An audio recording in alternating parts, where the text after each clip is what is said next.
Muy buenas tardes con todos los presentes. Los saludamos desde Telesalud del Hospital Nacional Arzobispo Loaiza del Ministerio de Salud para darles la bienvenida a la telecapacitación Pacientes Neurodivergentes en Odontopediatría, dirigida por nuestra ponente, la doctora Mayra Barahona Hernández, del Departamento de Estomatología del Hospital Nacional Arzobispo Loaiza y especialista en odontopediatría.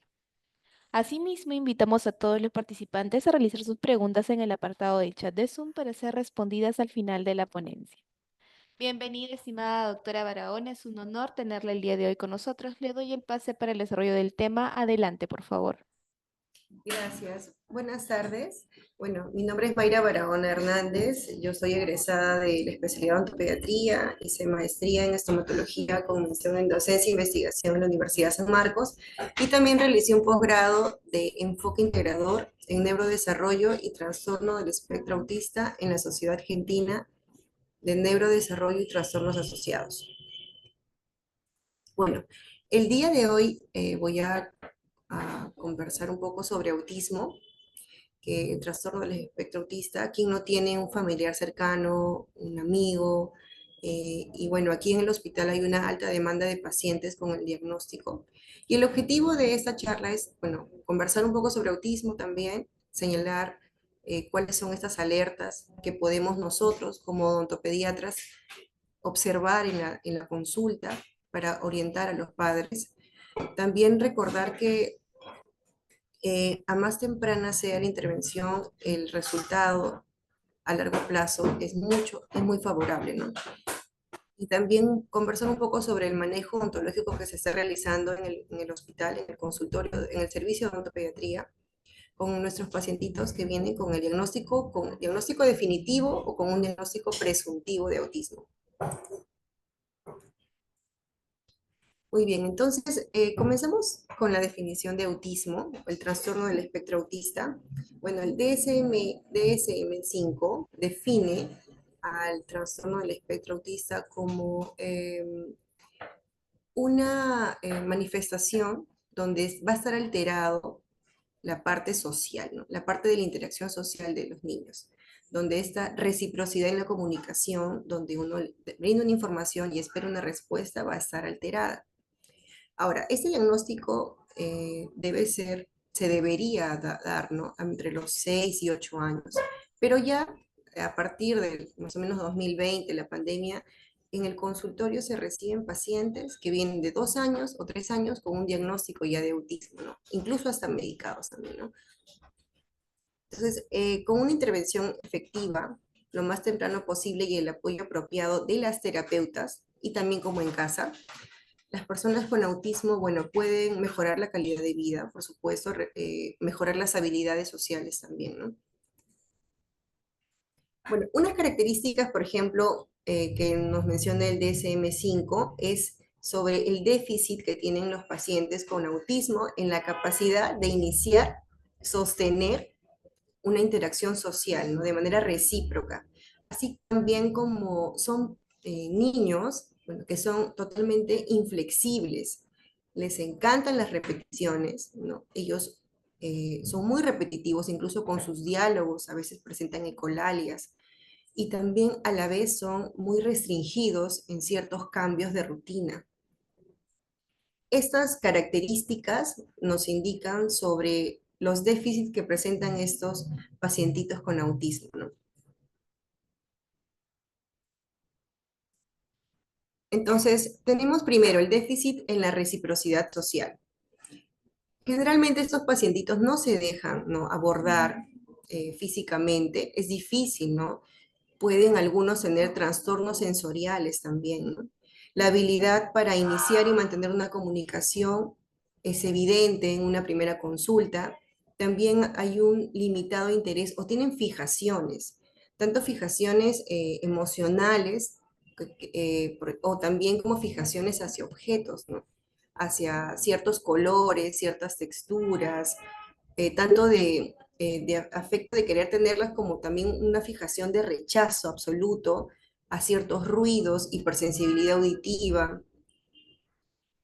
También, bueno, vemos que esos pacientitos, es difícil que nosotros entablemos un diálogo al inicio. Ahora, el diálogo típico que nosotros podemos tener con un paciente, por ejemplo, en un rango de 2 años, 6 años, donde nosotros vamos a abordar al paciente y vamos a usar las estrategias de comunicación y las estrategias de abordaje en el manejo odontopediátrico que todas las odontopediatras manejamos, va a ser difícil. Entonces tenemos que generar estrategias nuevas, tenemos que abordar de manera diferente para nosotros poder comunicarnos. Muchos, en su mayoría de estos niños que llegan al consultorio, son niños que son no verbales, la mayoría, o están en el proceso con terapia de lenguaje para mejorar, ¿no?, este aspecto. A veces se comunican por pictogramas, a veces ya la mamá no, es la traductora, ¿no?, del niño en base a lo que le gusta y no le gusta. La deficiencia también en conductas comunicativas usadas en interacción social. Por ejemplo, hay un lenguaje corporal y un contacto visual atípico. No vamos a observar que en esos pacientitos el contacto visual va a ser escaso, ¿no?, o muy poco sostenido. También las expresiones faciales, algunos realizan gestos. Estos gestos también, bueno, se le conoce como estereotipias, ¿no? Gestos con faciales, gestos corporales, algunos niños pueden caminar en equino, también de puntitas. Y bajo estas observaciones nosotros vamos a ir observando cómo podemos manejar al paciente. El número 3, las deficiencias en desarrollar y mantener relaciones apropiadas a su nivel de desarrollo, ¿no? Hay una falta de juego. Entonces, todos los niños aprenden a través del juego. Si nosotros queremos que gane una habilidad social, esta habilidad social siempre va a ser a través del juego. El juego simbólico a veces es difícil, por ejemplo, practicarlo con los niños, ¿no? Que yo agarre un muñeco, cojo un cepillo y le puedo, mira, te voy a lavar de esta manera. En ellos todavía a veces el juego simbólico no lo entienden, no lo comprenden, entonces tienen esta dificultad. Por eso es que es importante realizar adaptaciones para la atención en pacientes odontopediátricos, ¿no? También tienen algunas, por ejemplo, falta de interés, ¿no? En un niño de repente neurotípico, sin ningún diagnóstico presuntivo definitivo, yo puedo abordar de ciertas maneras, dándole un premio, un sticker, y el niño obviamente se va a alegrar porque ya ha comprendido, ¿no?, que yo voy a hacer algo y me van a premiar. A veces en los niños neurodivergentes esto no se llega a comprender en una o dos sesiones. Entonces tenemos que nosotros ver cómo podemos manejar las emociones para que la consulta odontopediátrica sea una atención amable, totalmente orgánica, donde el niño entienda o comprenda, ¿no?, que no es un proceso doloroso. Eso, claro, dependiendo del diagnóstico estomatológico del paciente, ¿no? Entonces, lo tienen intereses restringidos y conductas repetitivas o estereotipadas. Ahora, como bien mencioné, todos estos pacientes, la repetición les ayuda mucho a desarrollar habilidades. Y bueno, los pacientes con autismo tienen una gran ansiedad y estrés, muy aparte de la parte emocional, del propio diagnóstico, la parte emocional y social también, ¿no? Porque normalmente los niños con TEA se les está restringiendo, no agarres, no cojas, no esto, no el otro. Ellos ya vienen muy aparte con un proceso donde ellos generalmente los están limitando, ¿no? No saltes, no cojas, no grites. Entonces, ellos ya vienen cargados a la consulta.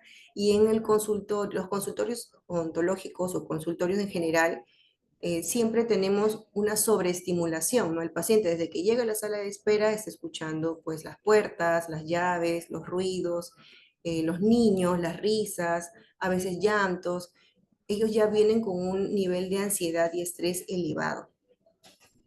Y este nivel de estrés y ansiedad propio de un paciente con TEA, si realizamos una adaptación o un manejo apropiado desde la primera consulta, podemos bajar ese nivel de estrés y ansiedad para que sea más para que esta tenga éxito, ¿no? La primera consulta donde el paciente se sienta tranquilo también y nosotros ganemos su confianza, ¿no? A través de los intereses propios del paciente. Por ejemplo, tenemos que algunos pacientes tienen movimientos estereotipados o repetitivos, utilizan también objetos donde si nosotros les quitamos ese objeto, vamos a generar pues una crisis en muchos casos. También hay un lenguaje, como les mencioné, ecolalias diferidas, ¿no? Que son niños que a veces conversan de algo y no tendría por qué entrar en el tema, pero ellos están repitiendo con tal de generar, algunos niños que ya vienen en terapias quieren generar algún tipo de habilidad social, están en ese desarrollo, entonces hay que tener paciencia y entender que es parte ¿no? del diagnóstico. También hacen preguntas repetitivas, tienen esta inflexibilidad, ¿no? Si yo voy a atender un paciente con autismo y voy a abordarlo de una manera, esta estrategia tiene que ser la misma para las futuras citas, dependiendo mucho del diagnóstico estomatológico, ¿no? Pero sí, es un control preventivo donde cada mes o cada 2 meses lo voy a ver. La estrategia que yo voy a usar para este niño que tiene fijaciones o tiene conductas repetitivas tiene que ser la misma en todas las citas, para de esa manera tener éxito en el tratamiento, ¿no? También tienen intereses de intensidad y enfoque atípico, ¿no? Como la inflexibilidad cognitiva, por ejemplo, el fuerte apego inusual a objetos, la preocupación, por ejemplo, a ciertos ruidos donde voltean de una manera muy brusca, tienen intereses excesivamente intensos también, tienen hiper o hiposensibilidad o intereses en aspectos sensoriales del ambiente. Entonces, la parte sensorial es muy importante para los pacientes que tienen un diagnóstico de autismo o un diagnóstico presuntivo. Ahora, no todo es autismo, ¿no? Puede que el paciente esté en una presunción, pero lo que esté alterado es la parte sensorial, el trastorno, la parte de la integración sensorial, donde estos pacientes no van a estar quietos, no pueden estar sentados porque no reconocen su cuerpo. Durante el proceso de maduración, la parte vestibular y la parte propioceptiva que a nosotros nos permite desplazarnos, sentarnos, reconocer nuestro cuerpo, nos permite estar sentados, en ellos eso está en proceso todavía. Y bueno, se dice que en el paciente con autismo presentan también algunas comorbilidades, ¿no?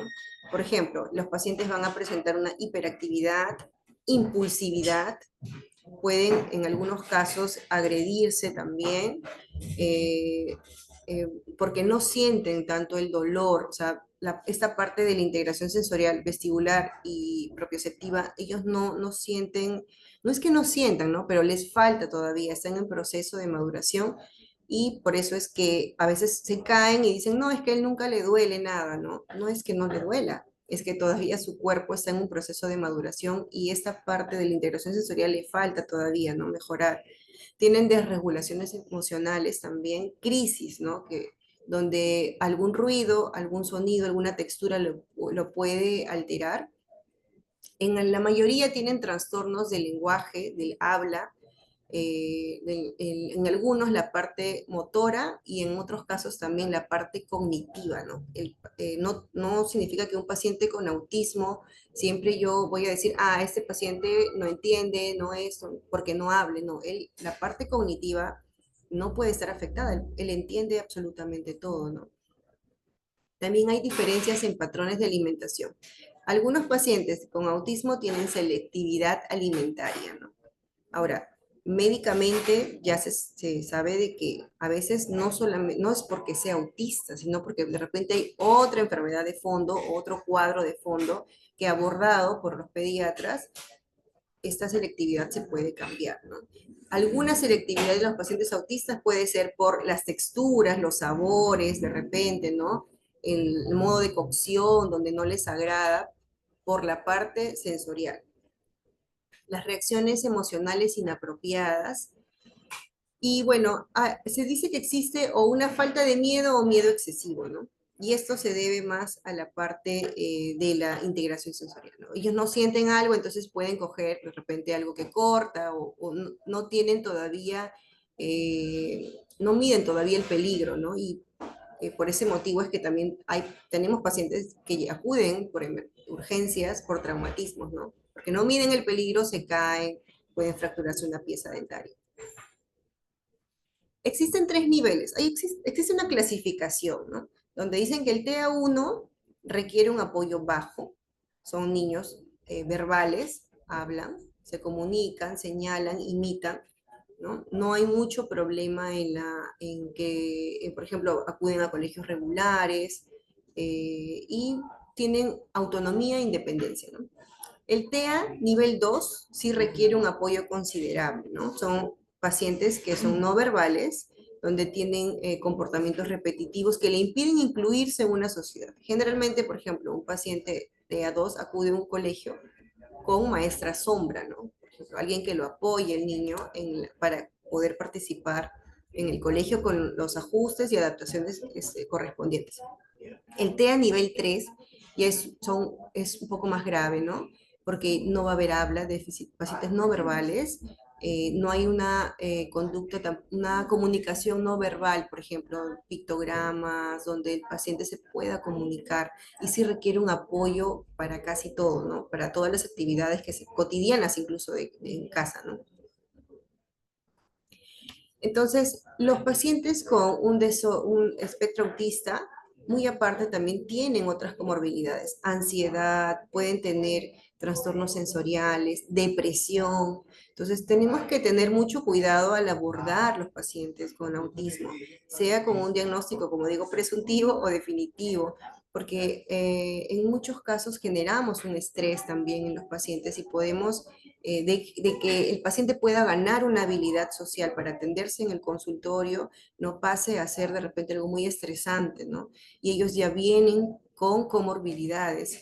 Así como también hay la ansiedad, la depresión, también ellos tienen habilidades, o sea, tienen habilidades, tienen un nivel de memoria mayor, habilidades para aprender, por ejemplo, otros idiomas, hay dentro del espectro, hay niños que tienen habilidades mucho mayores, un coeficiente intelectual mucho más alto, ¿no?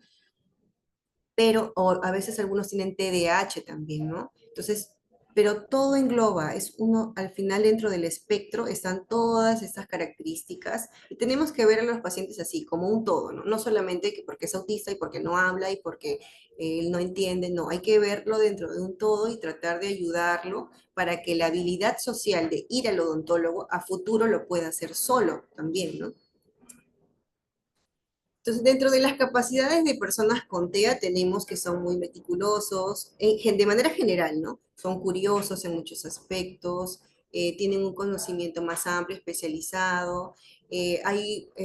Bueno, se podría decir la sinceridad, la honestidad, ¿no? Porque siempre son personas que literalmente entienden las palabras o los mensajes, ¿no? Como son, tienen atención por los detalles, una buena adaptación y seguimiento de rutinas. Si desde pequeño se le orienta en la adaptación de rutinas visuales, los pacientes a largo plazo ganan una habilidad, ¿no? social. También, bueno, son niños, o sea, son niños en sí que están en un proceso que necesita apoyo, ¿no? Tener autismo no significa que el paciente está pues condenado a algo, ¿no?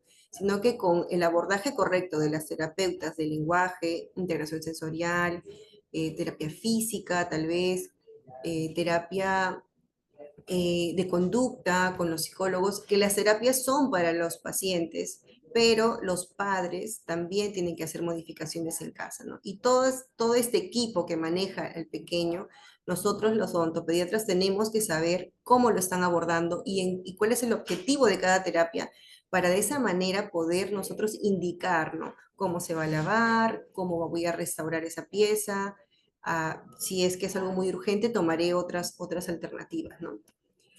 Entonces, la neuroinflamación en autismo puede alterar, ¿no? Puede causar una alteración en el aprendizaje, en la motricidad, en el sueño, en la alimentación y otros. Y bueno, ¿qué causa el autismo? En sí no hay mucha literatura y hay muchos autores. Yo he rescatado del doctor Nicolás Loyacono, perdón, que hay que entender que el autismo tiene muchas veces, o la mayoría, una base en la neuroinflamación, ¿no? En la inflamación cerebral.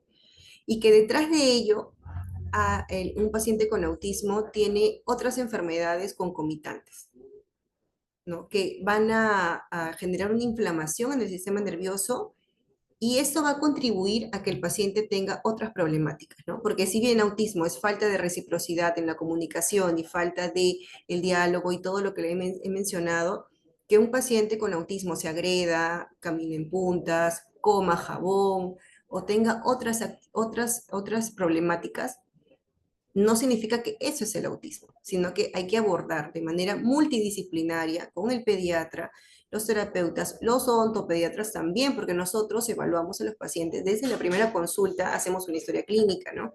Y podemos mejorar, o sea, teniendo en cuenta todo esto, la parte de la situación intestinal, ¿no? De la microbiota intestinal, la parte inmunológica, también viendo todos los aparatos y sistemas, nosotros podemos mejorar y en muchos casos remitir el diagnóstico, ¿no? Y de repente ustedes tienen algún familiar, algún amigo que dice, bueno, mi hijo tiene autismo, tiene 19 años, 20 años, está en la universidad y todo, y es porque tal vez el abordaje fue desde pequeño y no solamente se trató como autismo, sino de una manera integral.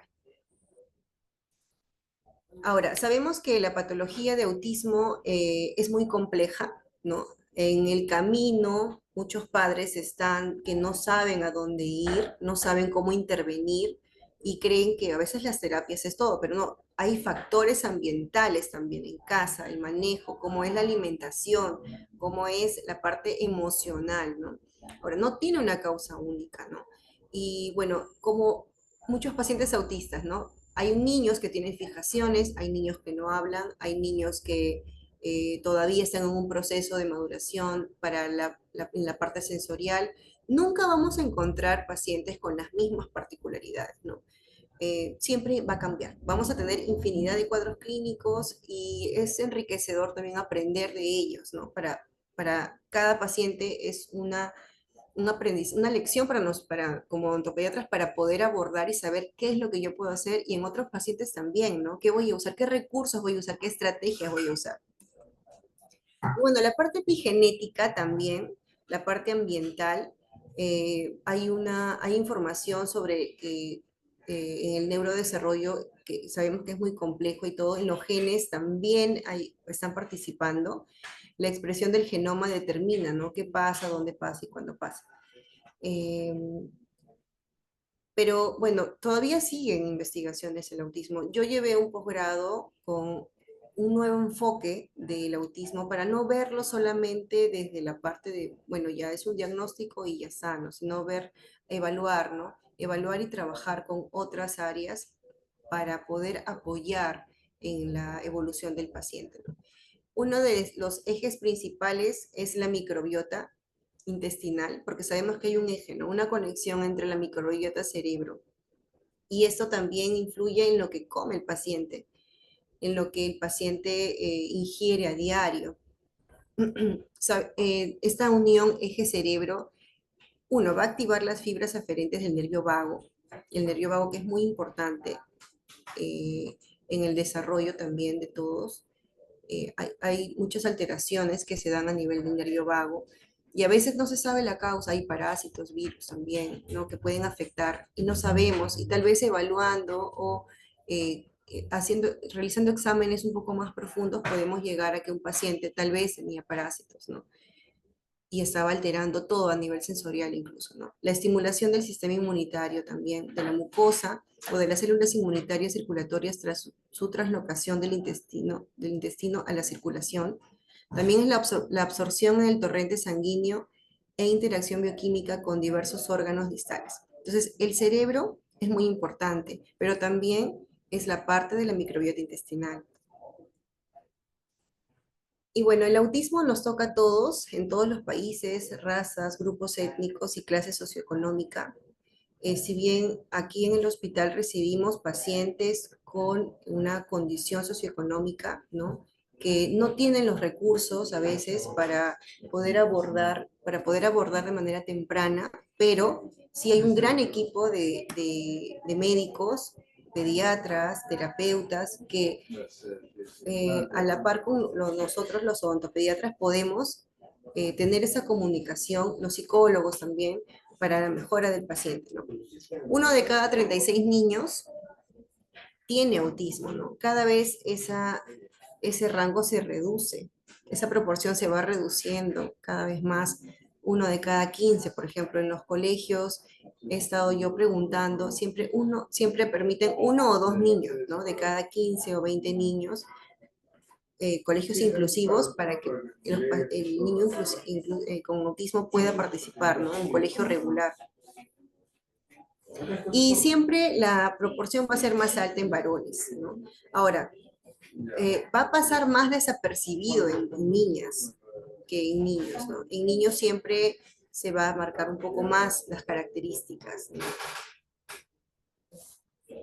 Y por ejemplo, en odontopediatría atendemos un paciente desde bebés y tenemos señales que podemos observar. Por ejemplo, en un paciente de 6 a 12 meses hay un contacto, el pobre contacto visual que presenta el niño. También hay una expresión facial, ¿no? Podemos ver una expresión facial de irritabilidad, de incomodidad. En muchos casos, ante un estímulo, la pasividad o una poca expresión social, ¿no? Igual de 12 a 30 meses también, ¿no? No responde o responde tarde ante el llamado, viendo que el paciente no esté obviamente distraído, ¿no? Tiene poca imitación, también nuestras indicaciones las va a responder de una manera más postergada. En muchos casos sonríen muy poco, ¿no? Sonríen muy poco y tal vez también es por la hipersensibilidad, toda la hiperestimulación que hay en el ambiente. Esto porque ellos están escuchando todos los estímulos, ¿no? Que a veces a nosotros también no se nos puede pasar, ellos sí se están percatando de todos los ruidos, de todo lo que puede sonar o moverse, ¿no? En el ambiente. En la parte de la integración social y juego igual, ¿no? Hay poco juego, normalmente están tensos, hay una pobre coordinación o retraso motor, y están en constante movimiento, ¿no? Porque necesitan sentirse presionados, necesitan sentir, y esto los lleva a que tengan esta movilidad, ¿no? Ahora, toda intervención temprana es clave y su relevancia es monumental. Si un paciente con autismo recibe unas terapias, recibe por lo menos el conocimiento, ¿no? A los padres que el paciente tiene algún indicador de que posiblemente algo puedan manejarlo y se le deriva, la mamá va a recibir esa información o la familia y ya va a tener el conocimiento, ¿no? De que algo está pasando. A veces vienen de otros servicios o bueno, vienen a pedir citas y no lo ven como normal. Dicen, no, doctora, porque a mí me han dicho que ya va a hablar, ¿no? No, porque a mí me han dicho porque no reacciona al ruido ni a los colores, no, que es así, ¿no? Entonces hay que darle una alerta y saber derivar y avisar, informar para que la mamá ya esté alerta y sepa de que algo. Ahora, pacientes post pandemia, después de la pandemia, donde ahora los niños tienen una mayor exposición al celular, al televisor, no, sobre todo al celular, ya se observa de que hay un retraso en el lenguaje y retraso también en algunas actividades, ¿no? En los hitos de cuando los pediatras evalúan y vemos la cartilla y me dicen, no, doctora, pero dicen que ya se va a sentar, ¿no? Entonces, hay que indicarles, de repente es una falta de tonicidad y que lo deriven y pueda acudir a temprano para que reciba las terapias, ¿no? Y más adelante el diagnóstico puede variar. Tenemos que identificar, ¿no? En la intervención, en la primera consulta, lo más antes posible, ¿no? ¿Qué es lo que está pasando con el paciente? Y bueno, el autismo puede afectar de todas maneras. Si esto no se aborda, vamos a tener nosotros un paciente que no responde a los estímulos, no inicia interacciones, un niño que está totalmente desconectado, que presenta comportamientos repetitivos, que ante la sociedad, bueno, no va a encajar, obviamente, ¿no? Porque no va a tener un tipo de comunicación fluida, donde puede entender indicaciones. Y nosotros en odontopediatría recibimos pacientes que vienen de 4, 5, 6 años que no han recibido ninguna terapia o que los padres están postergando porque tal vez la negación, no querer aceptar que su niño puede tener algún problema, los lleva, ¿no? Que pase el tiempo y los pacientes llegan no receptivos, no cooperadores, en muchos casos con ya diagnósticos estomatológicos moderados, y tenemos niños que están totalmente desconectados del ambiente y, bueno, pasan a ser no cooperadores, ¿no? Entonces, hay servicios, ¿no? Para niños y para la familia, sobre todo para los padres que tienen mucha culpa, las mamás cargan con culpa, hay que conversar y derivar a psicología para que pueda ayudar, educar a los padres de familia, nosotros educar en la parte del cepillado para que ellos puedan realizar ciertas rutinas en casa y el cepillado dental sea algo pues amable, ¿no? Algo bueno para ellos, que no lo sientan como una agresión, porque si yo le puedo decir a la mamá, sí, como sea lave, la mamá va a ver los recursos y tal vez en un momento de agotamiento puede, ya, como sea, te lavo y fuerza el cepillado, entonces el niño lo recepciona, ya sufren de ansiedad la mayoría, estrés, y encima voy a hacer algo diario y 3 veces al día de manera pues brusca, no lo van a recibir, no lo van a aceptar de esa manera. Igual, ¿no? Para el cepillado, el flúor, ¿no? A veces las mamás dicen, doctora, ¿tiene que tener flúor? Sí, pero si dentro de mi evaluación el paciente no tolera la pasta, no tolera las texturas, puedo variar de pasta, ¿no? Lo importante es el control y que yo sepa que el paciente está acudiendo a sus controles cada 15 o cada mes y que está cepillando realmente y esto va a ser agradable para el paciente y vamos a evitar a futuro problemas más complejos, ¿no? Estomatológicos. Entonces, tenemos un rol nosotros en intervenir al paciente, no solamente en como les mencioné, ¿no? En la parte odontológica, sino también en la parte en general, desde la intervención, cómo va el paciente, está yendo a las terapias, no está yendo, porque la parte sensorial, si un paciente no recibe integración sensorial, el paciente pues, difícilmente se va a dejar cepillar y o sea, complicado va a ser revisarlo, va a ser traumático para el niño, estresante para la mamá. Entonces hay que ir manejando todo desde la primera consulta. Entonces, mientras más temprano el niño reciba ayuda, mayores serán las probabilidades de que aprenda y progrese. Y eso es algo que tenemos que decirle a los papás, ¿no? Ellos quieren que sus hijos progresen, bueno, tienen que acudir a terapias y abordar desde pequeñitos, ¿no? En este caso, bueno, los serios y protagonistas siempre van a ser la familia. Tenemos que hablar que ellos son la fuente, ellos son las personas que van a apoyar más, ¿no? Y que van a hacer la diferencia entre que un niño con TEA pueda mejorar o no, ¿no? Desde que ellos aceptan y toman una decisión. Por eso es importante hablar muy bien a los padres, dar charlas, convencerlos de que ellos tienen que tomar la decisión y las riendas, ¿no? De qué es lo que quieren para sus hijos, ¿no? En las terapias. Y bueno, la condición de las familias a veces es compleja, ¿no? Acá en el hospital tenemos una población donde hay padres separados, hay bastante violencia, escasez, ¿no? No tienen las condiciones, pero siempre va a haber una manera, hay que indicarles, ¿no? Que siempre va a haber una manera de que puedan el niño recibir el apoyo tanto en las terapias también como en casa, ¿no? Entonces, los consejos para los padres siempre son que tienen que prepararse, ¿no? Para este cambio que van a recibir los niños, porque el cambio lo tienen que hacer todos, no solamente el niño en las terapias, sino todos. Educar al entorno también, establecer una red de apoyo. La mamá, por ejemplo, para el cepillado dental, debería de hacerlo con alguien, recibir una red de apoyo, no cargarse con todo esto sola, ¿no? Y de esa manera vamos a fortalecer también los lazos del mamá e hijo, porque una mamá estresada va a acudir al consultorio, le va a gritar, algunas veces pueden ejercer violencia también, porque no saben qué hacer, si no se deja lavar, no se deja cepillar, no sé, doctora, ¿cómo hago? Y a veces los gritan, ¿no? Entonces tenemos que nosotros conversar y tratar de explicar a la mamá que tiene que tener un poco de paciencia por la parte de los tratamientos odontológicos, ¿no? Y que todo se maneja de manera grupal. Y bueno, es importante, ¿no? Forzarnos en establecer un vínculo, ¿no? Con el paciente, en el caso de indicar a las mamás que el vínculo tiene que ser con ellas directo, para que de esta manera el paciente coopere, ¿no? coopere, se sienta más en confianza. Y bueno, siempre hay que tener la convicción de que todas las personas con autismo, sin importar el nivel de apoyo que requieran, merecen una vida con propósitos también, con dignidad, con oportunidades y que sean felices siempre, ¿no? Todos los niños tienen el potencial para ser, para mejorar, todos los niños en general, con autismo también, así sean no verbales, tienen el potencial para desarrollarse y puedan también ellos avanzar, ¿no?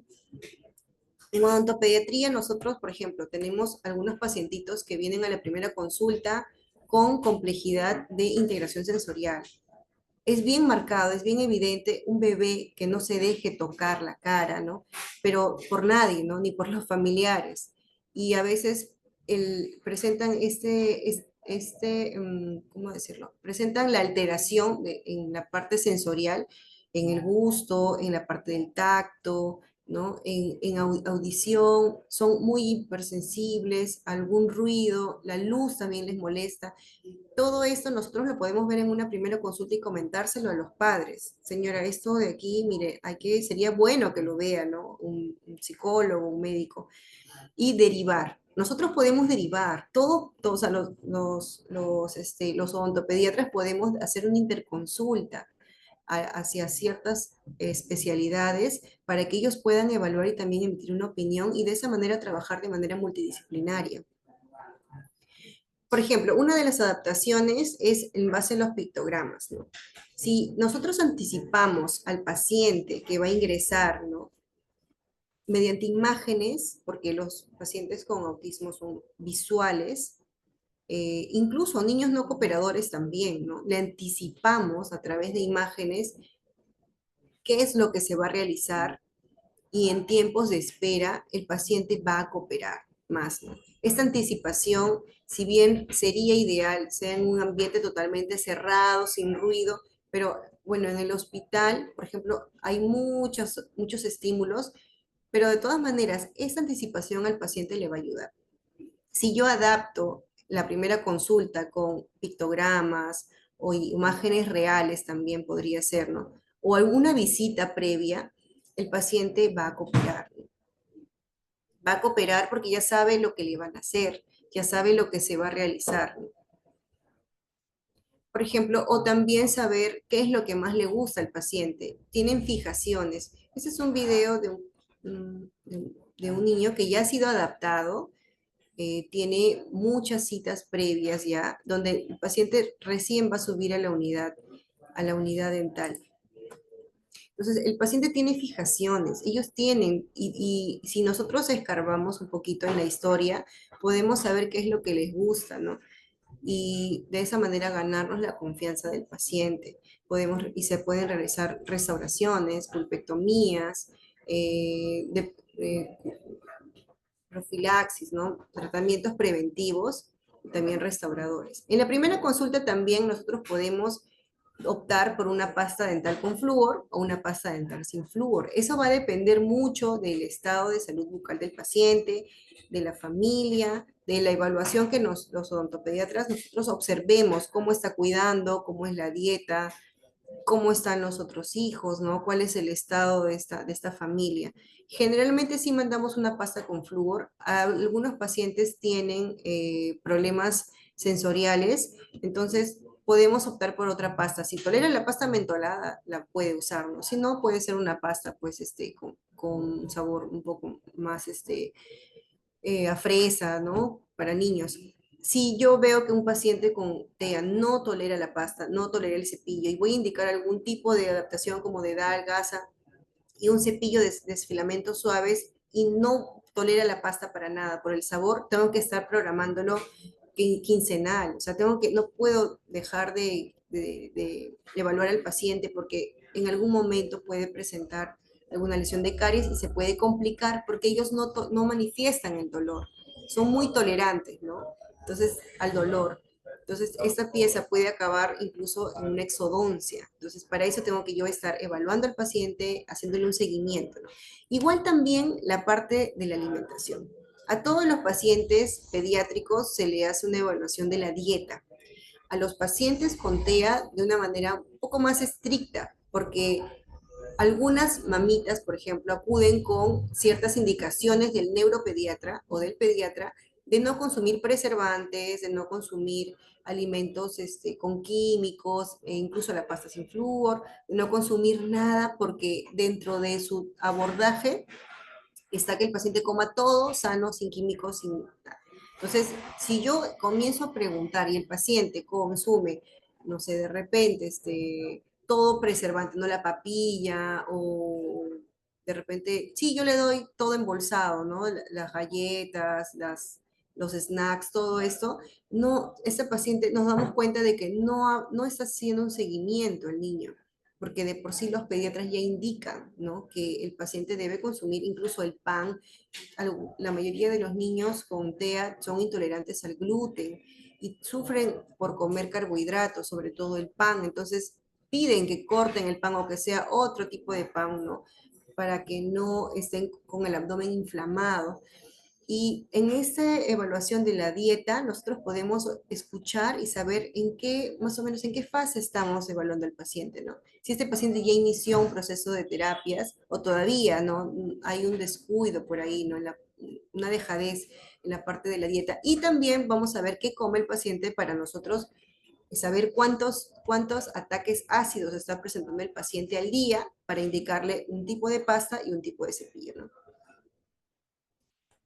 También tenemos pacientes que acuden con frenillo lingual y esto es habitual, ¿no? Las mamás de niños con TEA no verbales acuden y dicen, doctora, quiero que le retiren el frenillo porque me han dicho que tiene un frenillo corto, ¿no?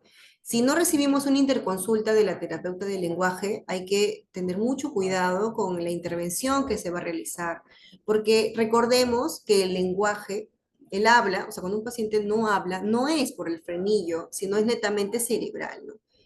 Que nosotros hablemos es una acción netamente cerebral. Entonces, si es un bebé recién nacido, sí, o si tienen frenillo corto, yo puedo optar por una frenotomía, ¿no?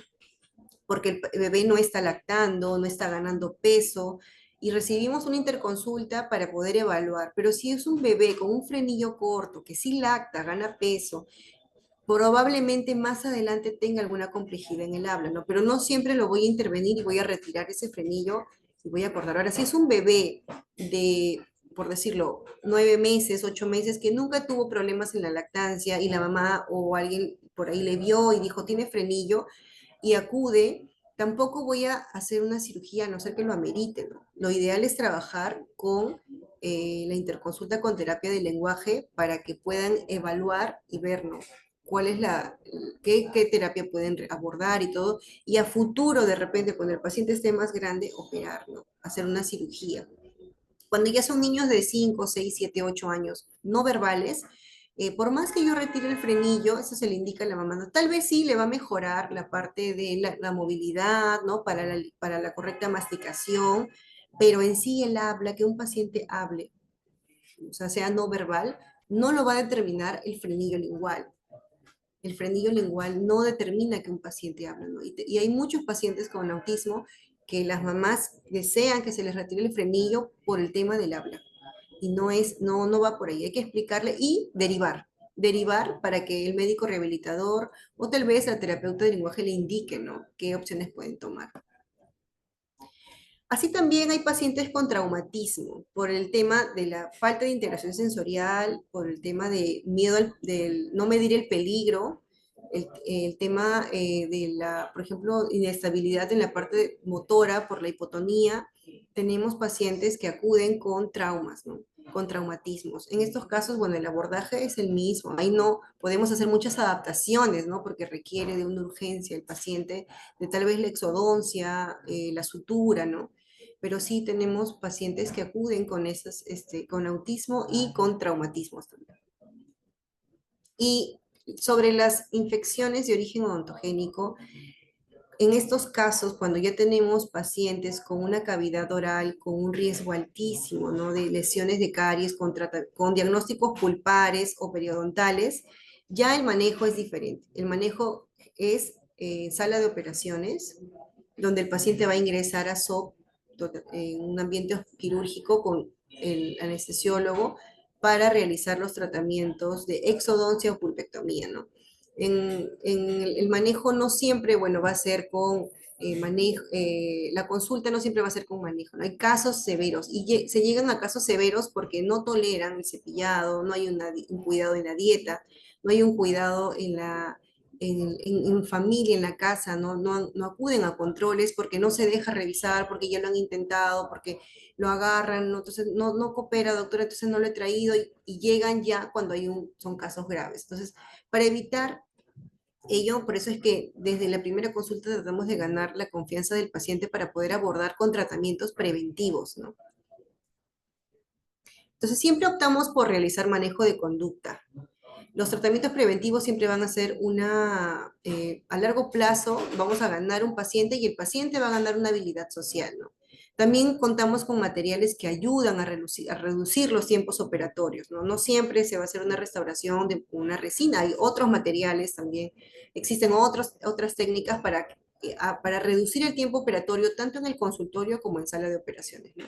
Y que acudir a los controles siempre se le informa a los padres, va a afianzar el lazo, ¿no? Que existe con las odontopediatras. Por ejemplo, esta es una pequeñita que no quería entrar al consultorio y como ellos son totalmente repetitivos, se optó por contar, ¿no? Hasta el 3 por cada hemiarcada hasta el 3. Y en la pequeña a largo plazo se comenzó a cooperar. Este es un video de la segunda sesión, donde normalmente no se les puede ni tocar, ¿no? Y se cuenta hasta 3 y ya el paciente comenzó a cooperar. Y de esa manera, si este paciente no teniendo un riesgo alto, obviamente, un riesgo bajísimo de caries, la mamá acudía a controles que derivó pediatría, que siempre pediatría deriva a los pacientes para evaluar, porque a veces también incluso que tengan ellos una alteración en la conducta o que estén irritados, suele pasar de que es porque tienen un absceso, porque tienen un diente con fístula, porque tienen un diente con una lesión de caries que está ya complicada, y eso les ocasionaba la irritabilidad, ¿no? Entonces, las recomendaciones son que siempre manejemos anticipación, estrategia y disminuir los estímulos lo más que se pueda, establecer metas claras de acuerdo al diagnóstico del paciente. Tenemos que decirle a la mamá, ¿no? Que yo sé que la mamita siempre viene con unas expectativas altas de que el paciente se eche tranquilito y coopere, pero hay que comentarle todas esas partes del diagnóstico en sí, ¿no?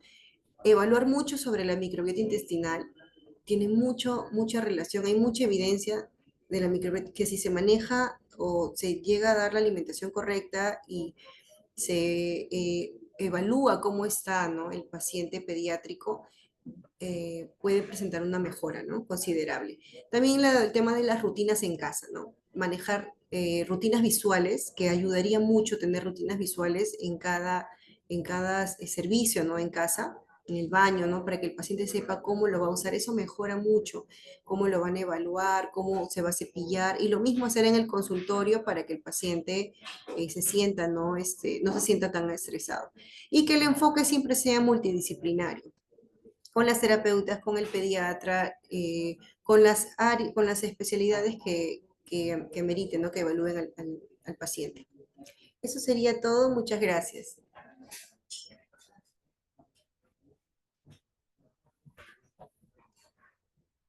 Muchísimas gracias y felicitaciones, doctora Barahona.